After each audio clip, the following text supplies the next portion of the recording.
ఈ యొక్క అపొస్తల కార్యము 10వ అధ్యాయము, క్షమించండి, 16వ అధ్యాయము లో నుండి మనము కొన్ని వచనాలు చదువుకుందాం.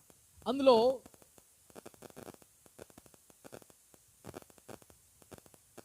30వ వచనంలో రాయబడినటువంటి మాట, అయ్యలారా రక్షణ పొందుటకు నేనేమి చేయవలను అనే మాటను మనము చూస్తూ ఉన్నాం.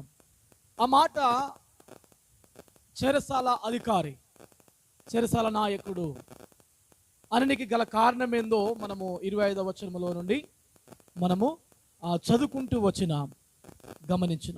ఆ యొక్క ఆనాడు పౌలు శీలలు చెరసాలలో ఉన్నప్పుడు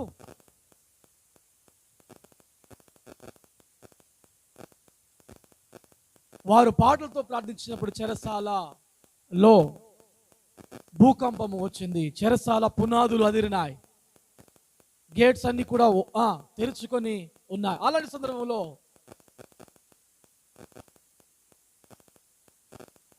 సందర్భంలో అయ్యో ఖైదందరూ పారిపోయినారు, తలుపులన్నీ తెరుచున్నాయి, గేట్స్ అన్ని ఓపెన్ ఉన్నాయి, మరి ఇంకా నేను బ్రతకడం వేస్ట్ అనుకొని చెరసాల అధికారి కత్తి తీసుకొని తనకు తాను చంపుకొన పోయినాడు. ఆ విషయాన్ని గమనించినటువంటి పౌలు అంటున్నాడు, అయ్యా మేము ఎక్కడికి పారిపోలేదు, మేమందరం ఇక్కడనే ఉన్నాము. ఆమేన్, హల్లెలూయా. మేమందరం ఇక్కడనే ఉన్నాం అన్నప్పుడు, అయ్యలారా రక్షణ పొందుటకు నేనేమి చేయవలను అని అన్నాడు. రక్షణ పొందుటకు నేను ఏమి చేయవలను? ప్రభు అయిన యేసునందు విశ్వాసం ఉంచుము, నీవు నీ ఇంటి వారును రక్షణ పొందుదురు. నీవు నీ ఇంటి వారును రక్షణ పొందుదురు. చూడండి, తాను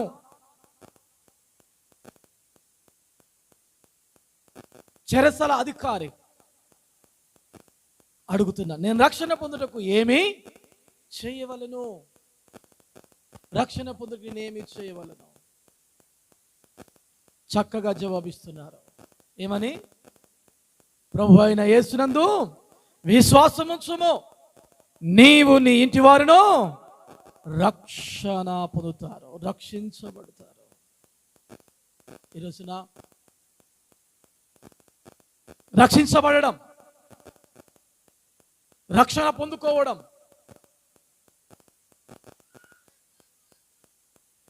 మానవుడు రక్షించబడాలి, మానవుడు రక్షణను పొందుకోవాలి.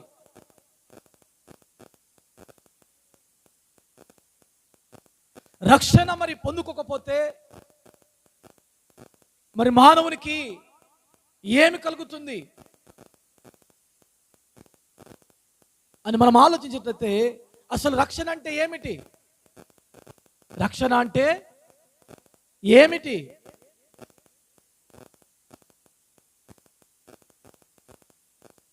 అని మనం ఆలోచన చేస్తే,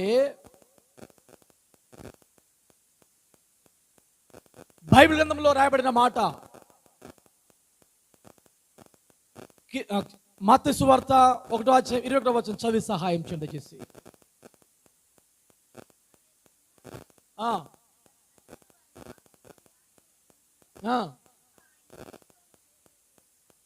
చాలు. చూడండి దేవుని బిడ్డలారా, రక్షణ అనగా ఏమిటి అంటే, ప్రమాదములో ఉన్నటువంటి వ్యక్తి తనకు తాను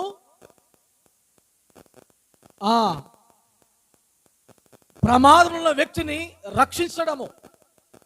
ప్రమాదంలో వ్యక్తి తనకు తాను రక్షించుకొనలేడు కనుక రక్షించనికి ఒక వ్యక్తి అవసరం గనుక మానవునికి ఈ యొక్క ప్రమాదము అనేది ఉన్నది.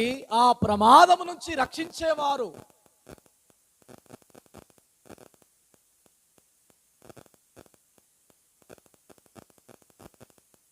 అక్కడ రాయబడిన మాట, వారి పాపముల నుండి ఆయనే రక్షించును.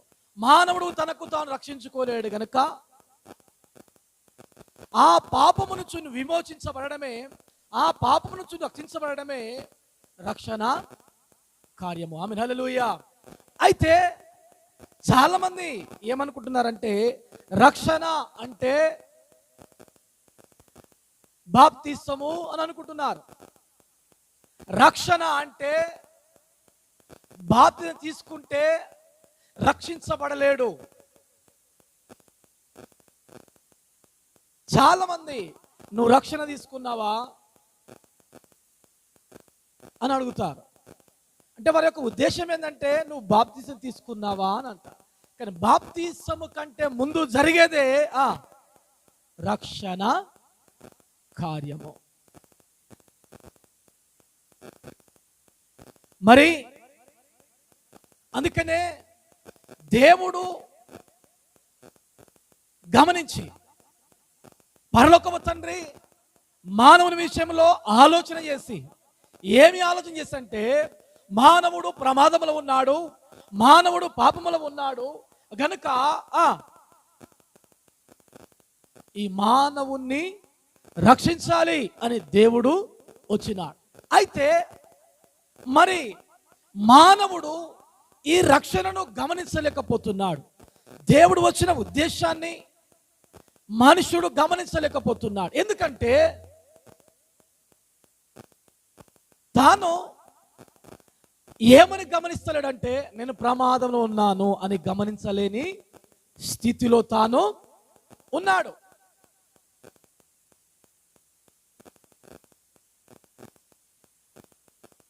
రక్షణ అంటే ఏంటి అంటే నువ్వు పాపివని గమనించి, నేను పాపములో ఉన్నానని గమనించి దేవుని దగ్గరికి వచ్చి ఎప్పుడైతే నువ్వు ఒప్పుకుంటావో దేవుడు నిన్ను క్షమించువాడుగా ఉన్నాడు. ఇది రక్షణ కార్యము. ఆమేన్, హల్లెలూయా. నీ పాపాన్ని నోటి ద్వారా ఒప్పుకొని హృదయమందు విశ్వసించడమే రక్షణ యొక్క కార్యము. ఆమేన్, హల్లెలూయా. మరి ఈ రక్షణ పొందుకోవాలంటే, రక్షించబడే వ్యక్తి, రక్షణ పొందుకునే వ్యక్తి మరి ఏమి గమనించాలి, ఏమి ఆలోచించేయాలి అంటే మొదట నువ్వు రక్షించబడాలి అంటే నీవు గమనించవలసింది ఏంటంటే నేను ప్రమాదములో ఉన్నాను అని గమనించాలి. నీవు ఏమి ప్రమాదము, మానవుడు ఏమి ప్రమాదంలో ఉన్నాడు అని ఆలోచన చేస్తే మానవుడు పాపము చేసిన వాడుగా ఉన్నాడు.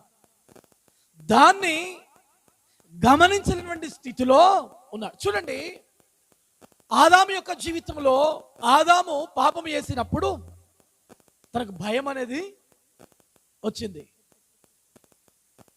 అపరాధ భావం అనేది వచ్చింది. అయ్యా నేను పాపం చేసినాను, నేను దేవుని యొక్క మాటను ధిక్కరించినాను, దేవుడు ఇచ్చినటువంటి ఆజ్ఞను నేను అతిక్రమించినాను అనే భావన తనలో వచ్చింది. గనుక దేవుడు పిలిచినప్పుడు ఎక్కడున్నాడు చెప్పండి, ఎక్కడున్నాడు చెప్పండి? చెట్ల మధ్యన దాక్కున్నాడు. అనగా నేను పొరపాటు చేసినాను, నేను తప్పిదం చేసినాను, నేను తప్పి చేసినాను కనుకనే నేను దిగంబరిగా ఉన్నాను అనే సంగతి తను గమనించి, నేను అపరాధ భావంతో నన్ను గమనించి తాను చాటుకు ఉండడము చూస్తున్నా. నేను బిళ్ళరా, ఇది ఆదాము గమనించినాడు, అవలు గమనించినారు. తన సిగ్గును వారు కప్పుకొనికి చెట్ల యొక్క కొమ్మలను కచ్చడం వల్ల వారు కట్టుకొని దాక్కున్నటువంటి స్థితిలో వారు ఉన్నారు. వారు గమనించినారు, మేము పొరపాటు చేసినాం, తప్పిదము చేసినామని. దేవుడు వారి కొరకు తిరిగి వారిని శుద్ధీకరించడానికి, వారి పాపమును క్షమించడానికి వారి వారి యొక్క పాపముల కొరకు ఆ రక్తము చిందించబడ్డది. వారిని తిరిగి పరిశుద్ధులుగా దేవుడు చేసినాడు. ఆమె హల్లెలూయా. ఎందుకంటే వారి తప్పిదాన్ని వారు గుర్తెరిగినారు. నేను అపరాధ భావన ఉన్న సంగతి వారు గుర్తెరిగి వారు భయంతో వణుకుతో నీ స్వరం విన్నప్పుడు మేము చెట్ల చాటున దాక్కున్నాము అని అన్నారు. చూడండి దేవుని బిడ్డారా, దాని తర్వాత వారికి 2 కొడుకులు పుట్టినారు. ఎవరికి? ఆదాముకు. ఒక ఆయన పేరేమో కయీను, ఒక ఆయనకేమో హేబేలు. అయితే కయీను హేబేలును చంపినాడు. ఏమైంది? కయీను హేబేలు చంపినప్పుడు కయీను నువ్వు దేవుడు అడుగుతున్నాడు, నీ తమ్ముడైన హేబేలు ఎక్కడా అంటే ఏమంటున్నాడు? నేను నా తమ్మునికి కావలి వాడనా అని అన్నాడు. చెప్పండి, ఏమన్నాడు? నేను నా తమ్మునికి కావలి వాడనా అన్నాడు. చూడండి, ఇప్పుడు కొంచెమే గ్యాపు. ఆదామేమో భయపడ్డాడు, ఆదామేమో భయపడి చెనచల దాక్కున్నాడు. ఇప్పుడేమో కయ్యూను ఏం చేస్తున్నాడు? తిరుగుబాటు కలిగిన వ్యక్తిగా ఉన్నాడు, తిరుగుబాటు కలిగిన వ్యక్తిగా ఉన్నాడు. గనుక చూడండి, ఆదాము అపరాధ భావంతో ఉన్నాడు గనక దేవుడు ఆదామును క్షమించగలిగినాడు. అనగా తన తప్పిదము, నేను ప్రమాదంలో ఉన్నాను, నేను పొరపాటు చేసినాను, నేను పాపం చేసినాను, నేను తప్పిదము చేసినానని ఈ యొక్క ఆదాము అవ్వలు గమనించినారు గనుక వారి కొరకు తిరిగి ఆ యొక్క పక్షులను దేవుడు ఏం చేసినాడు? వారి యొక్క పాపముల కొరకు వధించినారు, వారిని శుద్ధీకరించినాడు. కానీ ఆదామైతే తన పాపాన్ని తను గుర్తించలేకపోయినాడు. నేను క్షమించండి, కయ్యూనైతే నేను పాపం చేసినాను, పొరపాటు చేసినాను, నేను నా తమ్మును చెప్పడము పొరపాటే కదా అనుకొని కయ్యూను గమనించలేదు. కయ్యూను ఎంత మాత్రము కూడా అర్థం చేసుకోలేదు, తిరుగుబాటు చేసిన వ్యక్తిగా ఉన్నాడు. అందుకనే దేవుడు అతన్ని క్షమించలేకపోయినాడు. ఆమేన్, హల్లెలూయా, హల్లెలూయా. దేవుడు అతన్ని క్షమించలేక కయ్యూనుకి క్షమాపణ లేదు. కయ్యూనుకి ఒక ముద్ర వేసినారు. నువ్వు దేశదిమ్మలో తిరగాలని ఒక ముద్ర వేసినారు. అంటే కయ్యూనుకు ఆదాముకున్న వ్యత్యాసం ఏంటి అంటే, ఆదాము అవ్వలేమో మేము ప్రమాదంలో ఉన్నాం, అనగా మేము పాపములో ఉన్నాం అని గమనించినారు. కయ్యూనేమో నేను ఏం పాపము చేయలేదు, ఏ తప్పిదము చేయలేదు, ఏ హత్య నేను చేయలేదు అన్నట్లుగానే కయ్యూను తిరుగుతూ ఉన్నాడు. చాలా మంది జీవితాల్లో ఇదే జరుగుతుంది. వారి జీవితంలో నేను పొరపాటు చేసినాను, నేను విశ్వాసిని, నేను క్రైస్తవుడను అని గమనించకుండా, వారి జీవితంలో ఎంత మాత్రం కూడా భయం అనేది లేకుండా, నేను అపరాధ భావంతో వారి జీవితంలో ఉండకుండా వారు తన తప్పిదాన్ని కప్పుపుచ్చుకుంటూ వారికి ఉన్న ప్రమాదాన్ని, వారికి ఆ యొక్క శిక్షను, ఆ మరణాన్ని గమనించలేని స్థితిలో వారు తిరుగులాడుతూ ఉన్నారు. దేవుని బిడ్డలారా, ఈ రోజున ఎవరైతే రక్షణ పొందాలనుకుంటున్నారో, ఎవరైతే రక్షించబడాలనుకుంటున్నారో, దేవుని యొక్క రక్షణ పొందుకోవాలంటే బాప్తిసం తీసుకుంటే రాదు, నీటి బాప్తిసం ద్వారా నీకు రాదు. నిజమైనటువంటి మారు మనసు, నిజమైనటువంటి పాప క్షమాపణ నువ్వు పొందుకుంటేనే నువ్వు రక్షించబడతావు. నీ జీవితంలో నీవు ఎప్పుడైతే నేను ప్రమాదంలో, నేను పాపిని అని నువ్వు గమనిస్తావో,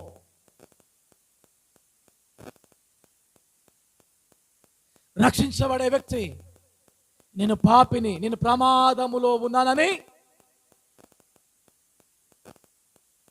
గమనించాలి. నేను ప్రమాదంలో ఉన్నాను, నేను పాపములో ఉన్నాను, పాపం వల్ల వచ్చు జీతం అంటే నరకం. గమనించాలి. నేను ప్రమాదంలో అర్థం చేసుకో, గమనించాలి. గమనించకుండా నువ్వు జీవిస్తే, గమనించకుండా బ్రతికితే చాలా కష్టము. కొన్నిసార్లు గమనించకుండా నీవు బ్రతికితే వారి యొక్క చాలా మంది జీవితాలు ఇదే జరుగుతుంది. ఖచ్చితంగా నీవు దేవుని యొక్క రక్షణ పొందుకోవాలంటే మొదట నీవు గమనించాలి. ఏ స్థితిలో నేను ఉన్నాను, ఎలాంటి పరిస్థితుల మధ్య నేను జీవిస్తున్నాను, నేను ప్రమాదంలో ఉన్నానా, అనగా నేను పాపములో ఉన్నానా లేదా అని నువ్వు గమనించాలి. ఆమేన్, హల్లెలూయా, హల్లెలూయా. సందులో ఉన్న ప్రతి ఒక్కరు కూడా గమనించాలి. కూర్చున్న యవనస్తులు, అన్నలైతేనేమి, అక్కలైతేనేమి, ప్రతి ఒక్కరు గమనించండి. నువ్వు ఏ స్థితిలో ఉన్నావు, నువ్వు ఎలాంటి పరిస్థితుల మధ్య నీవు ఉన్నావు, నువ్వు ఆలోచన చేయాలి. నీకు నీవు ఆలోచన చేయాలి. ఏ ప్రమాదంలో ఉంటావు నీవు అంటే పాపం అనబడిన ప్రమాదంలో నీవు ఉన్నావు. ఏ ప్రమాదంలో ఉన్నావు? మరి ఈ ప్రమాదంలో నీవు ఉంటే, ఈ పాపంలో నీవు జీవిస్తే, ఈ పాపము నిన్ను ఎక్కడికి తీసుకుని వెళుతుందంటే నేను నరకానికి తీసుకొని వెళుతుంది. నువ్వు గమనించాలి. ఆమేన్, హల్లెలూయా. ఒకసారి రోమా పత్రిక చూద్దాం, 3వ అధ్యాయము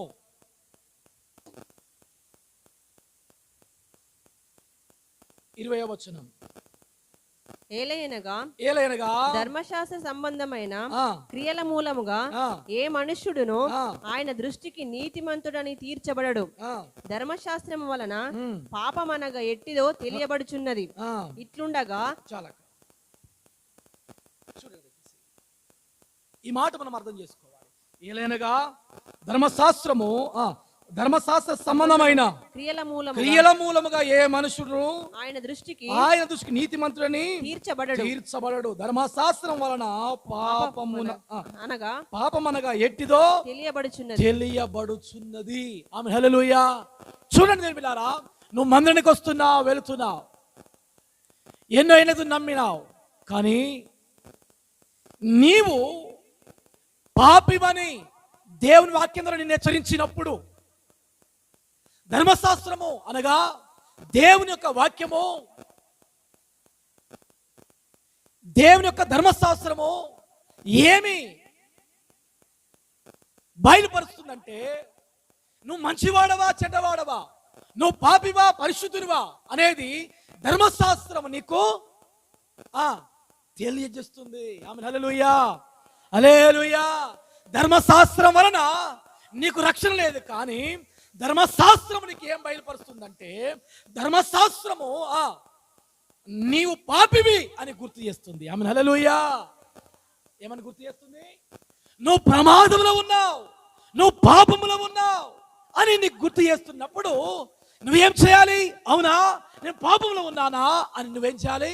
నీ పాపాన్ని, నీ తప్పిదాన్ని నువ్వు గుర్తెరిగి దేవుని దగ్గర నువ్వేం చేయాలా? సరి చేసుకో ప్రారంభించాలి. హల్లెలూయా.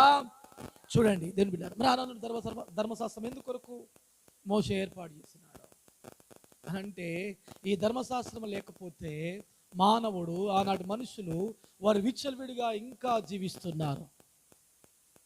చూడండి, ఆదాముకు కయ్యూనికి ఎంత తేడా, అవునా కాదా?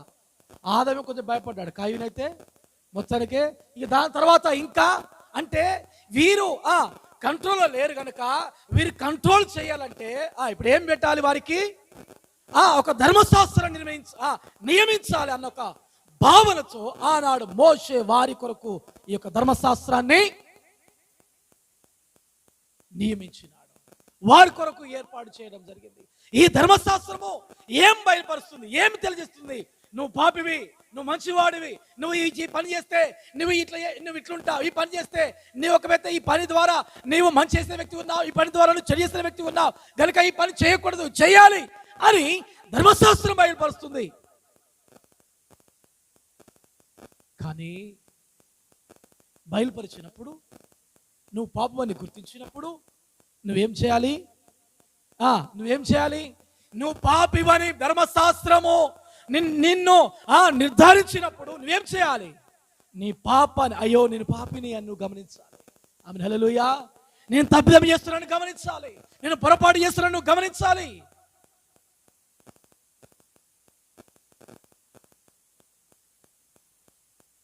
దేవుని బిడ్డలారా, ఈరోజు మన ఆత్మీయ జీవితంలో మనము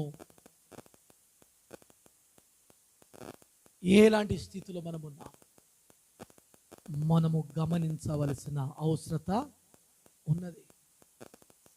రక్షణ పొందాలి అంటే, నువ్వు రక్షించబడాలి అంటే, దేవుని చేత నువ్వు రక్షించబడాలి, దేవుని చేత నువ్వు విమోచించబడాలి అంటే నీవు ఖచ్చితముగా ఏమని గుర్తించాలి?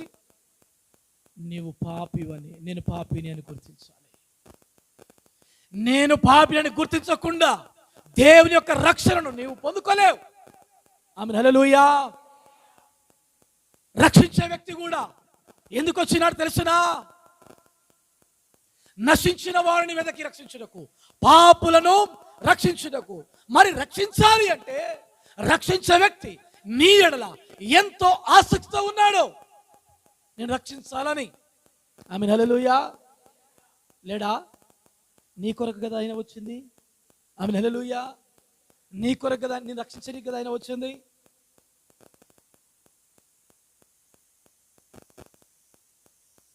ఈరోజున నువ్వు రక్షించబడాలి అంటే ఖచ్చితంగా నీ పొరపాట్లు, నీ తప్పిదములు నీకు తెలవాలి.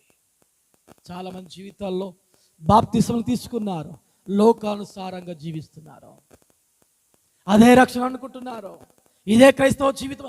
అది కాదు క్రైస్తవ జీవితం అంటే. పాపము లేకుండా బ్రతకడం క్రైస్తవ జీవితం. ఆమేన్, హల్లెలూయా. పొరపాట్లు లేకుండా బ్రతకడం క్రైస్తవ జీవితం. పరిశుద్ధమైన జీవితాన్ని జీవించడం క్రైస్తవ జీవితం. దేవుడు పరిశుద్ధమైన జీవితాన్ని కోరుకుంటున్నాడు, పవిత్రమైన జీవితాన్ని కోరుకుంటున్నాడు. నువ్వు గమనిస్తున్నావా? నీ తప్పిదాన్ని ఒప్పుకోవాలి.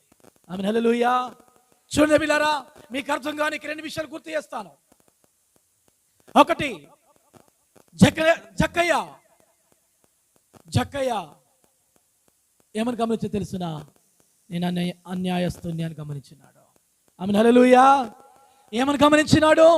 నేను అన్యాయస్తుని, నేను పాపిని అని గమనించినాడు.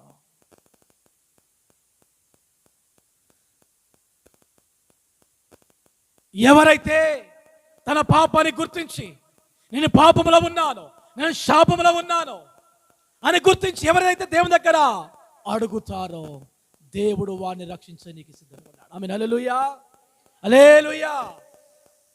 నేను ఎవరి దగ్గర అయితే అన్యాయంగా తీసుకున్నానో నేను వారికి 4 అంతలు చెల్లిస్తాను అన్నాడు. ఆమేన్, హల్లెలూయా. అంటే నేను ప్రమాదములో ఉన్నాను, నేను పాపములో ఉన్నాను, నేను శాపములో ఉన్నాను, వీటి ద్వారా నాకు శిక్ష అనేది వస్తుంది గనుక తను నోరు తెరచి ఏమంటున్నాడు? నేను పాపిని అని అంటున్నాడు. ఆమేన్, హల్లెలూయా, హల్లెలూయా. ఈరోజు దేవుని బిడ్డలారా, నువ్వు రక్షించబడాలి అంటే మొదటిది నేను పాపంలో ఉన్నాను గుర్తించాలి. రెండవది, పాపములో ఉన్నని గమనించిన నీవు, గుర్తించిన నీవు ఏమడుగు తెలుసునా? రక్షించు అని అడగాలి. ఆమేన్, హల్లెలూయా. అయ్యా నన్ను రక్షించుము. చూడండి, ఎవరైనా నీళ్ళలో పడ్డారు, నీళ్ళల్లో పడిపోయినారు, ఈత రాదు, మునుగుతూ తేలుతూ ఉన్నాడు. అప్పుడు ఏం చేయాలా? ఏం కేకలు వేయాలా? ఏమని కేకలు వేయాలి చెప్పండి? మునుగుతున్న వ్యక్తి ఏమని కేకలు వేయాలా? నన్ను రక్షించు, అయ్యా నన్ను రక్షించండి, నాకు హెల్ప్ చేయండి, అయ్యా నన్ను కాపాడండి అని ఏం చేయాలా? కేకలు వేయాలి. ఎవరైనా వాళ్ళ చూస్తారులే, వాళ్ళే రక్షిస్తారులే అనుకుంటే నేను చెప్పిన కథనే అవుతుంది. కథ కాదు, జరిగిన సంఘటనే అవుతుంది. ఆ వ్యక్తి ఏం కేకలు వేయలే, మునుగుతూ తేలినాడు, మునుగుతూ తేలినాడు, మునుగుతూ తేలినాడు. అట్లనే చనిపోయినాడు.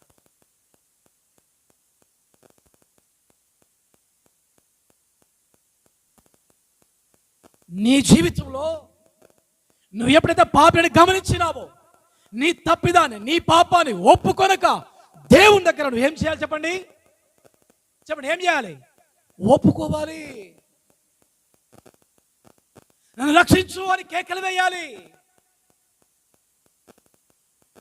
అయ్యా నేను పాపిని, నన్ను రక్షించు అని ఏం చేయాలి? నువ్వు చెప్పండి. చెప్పండి, ఏం చేయాలి చెప్పండి? కేకలు వేయ. 21వ వచనం చదువుకుని చేసేది.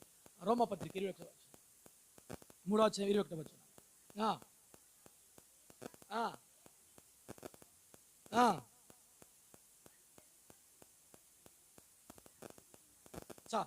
చూడండి పిల్లారా, ఇందాక చెప్పాను కదా యేసు క్రీస్తు ఎందుకు వచ్చినాడు చెప్పండి. చెప్పండి అమ్మా, వింటున్నా మీరు అందరు కూడా? ఆమె హల్లెలూయా, హల్లెలూయా. ఏమైనా వింటున్నారా? అందరు కూడా వినండి, దయచేసి వినండి. బయట ఉన్న వారు వింటున్నారా? దయచేసి వినండి, అర్థం చేసుకోనండి. ధర్మశాస్త్రమునకు వేరుగా దేవుని నీతి బయలుపడుచున్నది. ధర్మశాస్త్రానికి వేరుగా అనగా చూడండి, ధర్మశాస్త్రము రక్షించలేదు. ధర్మశాస్త్రము నిన్ను పాపి అని గుర్తించింది, నీకు గుర్తు చేసింది. గనుక ఇప్పుడు నీతి ఏం చేస్తుంది? నీకు బయలుపడుచున్నది. అనగా దేవుని బిడ్డలారా, నువ్వు నీతిమంతుడుగా తీర్చబడాలి అంటే ధర్మశాస్త్రం వేరుగా నీతి బయలుపరచబడుతుంది. అనగా యేసు క్రీస్తు నిన్ను రక్షించేవాడుగా ఉన్నాడు. ఆమేన్, హల్లెలూయా. నీతిమంతుడైనటువంటి యేసు ధర్మశాస్త్రానికి వేరుగా నిన్ను ఏం చేస్తాడు చెప్పండి? రక్షించడానికి వచ్చినాడు. ఆమేన్, హల్లెలూయా. గనుక ఇప్పుడు నువ్వు ఏం చేయాలి? ఏం చేయాలి? నీవు కేక వేయాలి. అనగా నన్ను రక్షించు అని నువ్వు అనాలి. ఆమేన్, హల్లెలూయా. నేను రక్షణ పొందుటకు ఏమి చేయాలి అని అనాలి. ఆమేన్, హల్లెలూయా. పాపాన్ని గుర్తించిన నీవు, తప్పిదాన్ని గుర్తించిన నీవు ఆనాడు అధికారి ఏమన్నాడు చెప్పండి? ఏమన్నాడు? రక్షణ పొందుటకు నేనేమి చేయవలను. అనగా నీవు ఆ తండ్రితో అనగా యేసుక్రీస్తుతో నువ్వు మాట్లాడాలి. ఏమని? అయ్యా నన్ను క్షమించు, నేను పాపిని అని నీ తప్పిదాన్ని, నీ పాపాన్ని నువ్వు ఏం చేయాలి? ఏం చేయాలి చెప్పండి? ఒప్పుకోవాలి. ఒప్పుకోవాలి. అతిక్రమం దాచిపెట్టువాడు వర్తిలడు, వాటిని ఒప్పుకొని విడిచిపెట్టువాడు కానికరము పొందును. ప్రాయశ్చిత్తం జరగాలి. నువ్వు రక్షించబడాలి అంటే నీ పాపాన్ని దేవుని దగ్గర ఒప్పుకోవాలి. ఒప్పుకుంటున్నావా? కప్పి పెట్టుకుంటున్నావా? ఒప్పుకో, కప్పుకో. ఆమేన్, హల్లెలూయా. దేవుని దగ్గర దాగలేవు. దేవుని దగ్గర నీవు ఎక్కడ పొరపాటు చేసినా, ఎక్కడ పాపం చేసినా, మందిరం లోపల చేసినా, మందిరం బయట చేసినా, ఊర్లో చేసినా, కుటుంబంలో చేసినా, కుటుంబం వెలుపల చేసినా, ఎక్కడ చేసినా నువ్వు దాగలేవు. ఎక్కడ ఉన్న దేవుడిని చూస్తున్నాడు, ఏ స్థలంలో ఉన్న దేవుడిని చూస్తున్నాడు. బాప్తిసం తీసుకొని చాలా మంది జీవితాలు విచ్చలవిడి జీవితాలు జీవిస్తున్నారు. అలాంటి వారి జీవితాలను దేవుడు పరీక్షిస్తూ ఉన్నాడు. దేవుని సన్నిధికి వచ్చే ప్రతి ఒక్కరి జీవితాలను ఆయన పరీక్షిస్తూ ఉన్నాడు. నీ తప్పిదాన్ని, నీ పాపాన్ని నువ్వు ఒప్పుకుంటున్నావా లేదా? ఆమేన్, హల్లెలూయా, హల్లెలూయా. నేను పరీక్షిస్తూ ఉన్నాడు. గమనించు నా ప్రియ సహోదరి సహోదరుడా, ధర్మశాస్త్రానికి వేరుగా ఏముంది? నీతి బయలుపడుచున్నది. అనగా నీతిమంతుని యేసు నిన్ను రక్షించాలని ఆలోచన కలిగిన వ్యక్తిగా ఉన్నాడు. మరి నువ్వు రక్షించమని కేకలు వేస్తావా? ఆమేన్, హల్లెలూయా, హల్లెలూయా. ఒకసారి నువ్వు ఆలోచించే.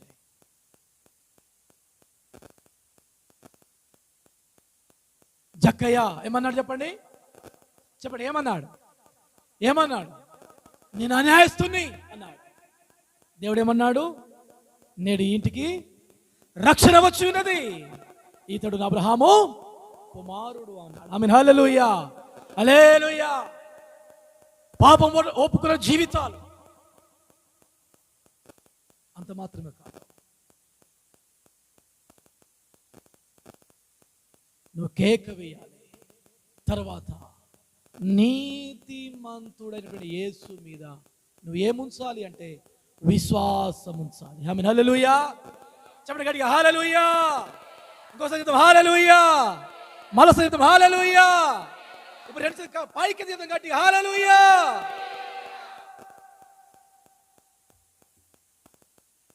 దేవునికి మహిమ కలుగును గాక. ఆమేన్. మస్తు చేద్దాం ఆమేన్. నేను వెళ్ళారా, నువ్వు రక్షించబడాలి అంటే, నువ్వు రక్షణ పొందుకోవాలంటే, ఒకటి నువ్వు పాపివని గుర్తించాలి. రెండవది నువ్వు కేక వేయాలి, అయ్యా నన్ను రక్షించు, నన్ను కాపాడు, నేను పాపిని అని దేవుని దగ్గర నువ్వు ఒప్పుకోవాలి. మూడవది విశ్వాసం ఉంచాలి. ఆమేన్. హల్లెలూయా, హల్లెలూయా. చెప్పండి ఏముంచాలి చెప్పండి, విశ్వాసం ఉంచాలి. 22వ వచనం.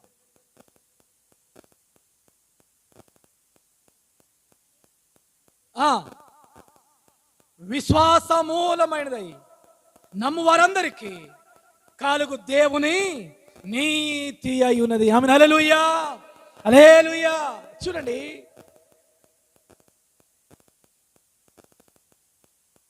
చాలా చక్కగా రాయబడి మాట. ఇది యేసు క్రీస్తునందలి విశ్వాస మూలమున్నదై నమ్ము వారందరికీ కలుగు దేవుని నీతి అయి ఉన్నది. అదే రక్షణ. ఆమేన్. హల్లెలూయా. నమ్ము వారందరికీ, విశ్వాసం ఉంచువారు, విశ్వాస మూలముగా నమ్ము వారికి కలుగు దేవుని నీతి. ఎవరైతే విశ్వాసం ఉంచుతారో వారు ఏమవుతున్నారు చెప్పండి, ఏమవుతున్నారు? వారు రక్షించబడుతున్నారు. ఎవరైతే వాక్యాన్ని నమ్ముతున్నారో, ఎవరైతే వాక్యం మీద విశ్వాసం ఉంచుతున్నారో వారు రక్షించబడుతున్నారు, వారి ఇంటి వారు రక్షించబడుతున్నారు. ఆమేన్. హల్లెలూయా. అక్కడ ఆ యొక్క శిరస్సులధికారి అన్నప్పుడు ఏమన్నాడు చెప్పండి, ఏమన్నాడు చెప్పండి, అయ్యలారా రక్షణ పొందు నేనేమి చేయగలను, ప్రభువైన యేసునందు విశ్వాసముంచుము. ఆమేన్. హల్లెలూయా. ప్రభువైన యేసునందు విశ్వాసముంచుము, నీవు నీ ఇంటి వారును రక్షణ పొందుదురు, రక్షించబడతారు. ఈ రోజున దుర్బిలారా, నువ్వు నమ్మిన దేవుడు ఎలాంటి వాడు తెలిసిన నీ రక్షించగల సమర్థుడు ఆయన. ఆమేన్. హల్లెలూయా, ఆమేన్. హల్లెలూయా. నేను రక్షించాలని తనకు గొప్ప మనసు ఉంది. ఆమేన్. హల్లెలూయా. చెప్పండి, నేను రక్షించాలని, నిన్ను కాపాడాలని ఏముంది? గొప్ప మనసు తనకున్నది.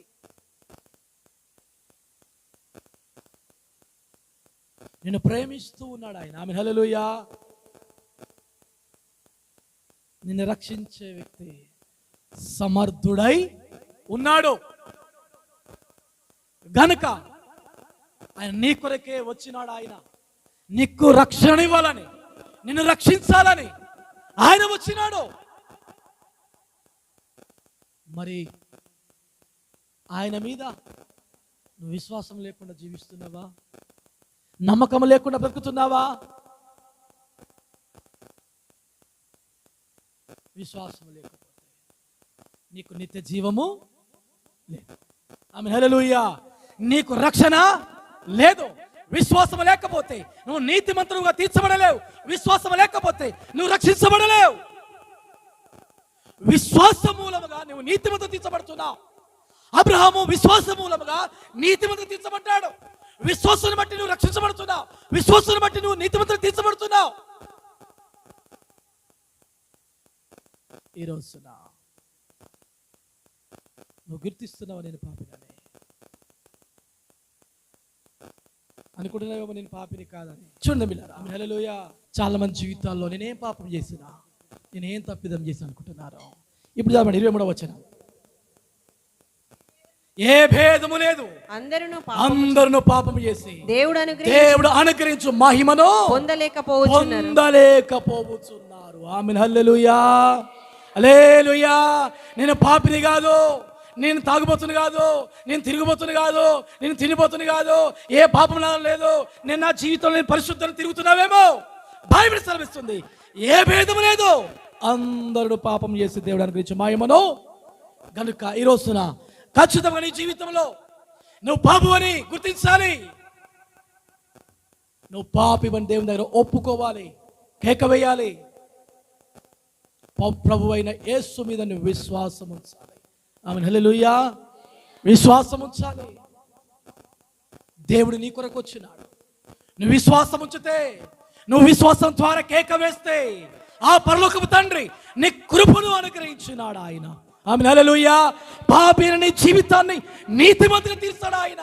పాపిని నీ జీవితాన్ని ఆయన రక్షించే వ్యక్తిగా, రక్షణకు ఆ పాత్రుడిగా ఆయనను చేయడానికి ఇష్టపడుతున్నాడు. ఆమేన్, హల్లెలూయా. నీవు దేవుని మీద విశ్వాసం ఉంచుతున్నావా? విశ్వాసం ద్వారా నువ్వు రక్షించబడుతున్నావు.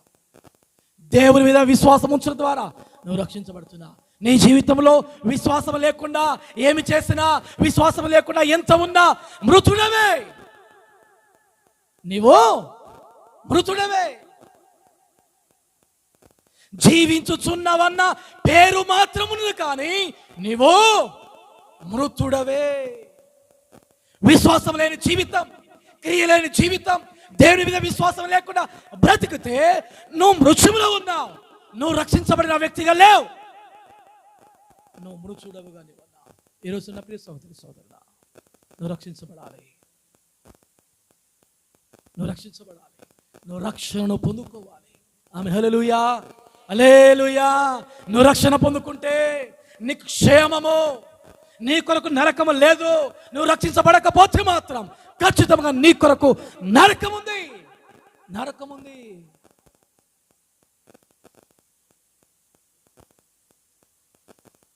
దేవుని బిడ్డలారా, భయపడి బ్రతుకు, దేవునికి భయపడుతూ బ్రతుకు.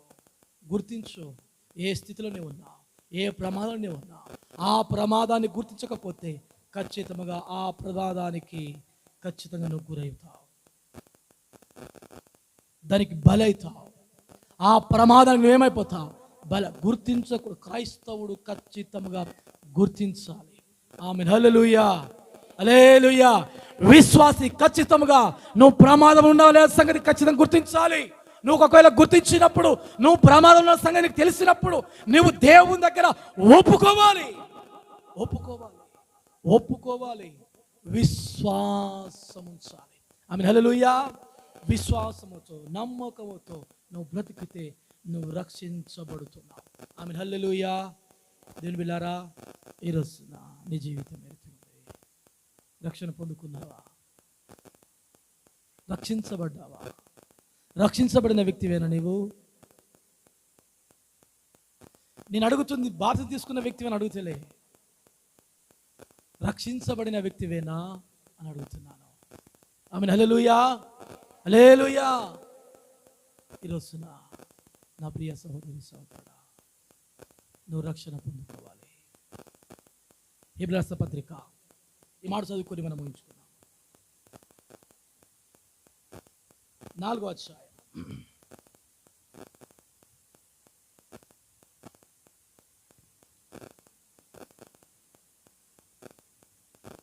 ఇంత గొప్ప రక్షణ నువ్వు నిర్లక్ష్యం చదువుతారు. ఎవరైనా దయచేసి 4వ అధ్యాయం కాదు మరి.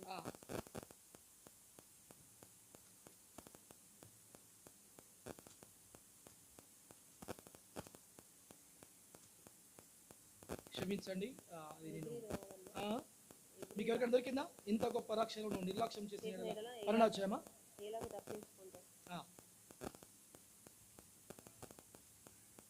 ఇంత గొప్ప రక్షణను నువ్వు నిర్లక్ష్యం చేసిన ఎలాగూ తప్పించుకొందు అనే మాట ఉంటుంది.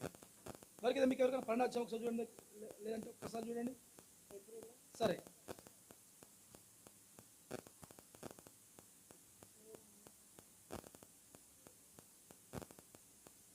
ఇంత గొప్ప రక్షణను నువ్వు నిర్లక్ష్యం చేసిన ఎలాగూ తప్పించుకుందు.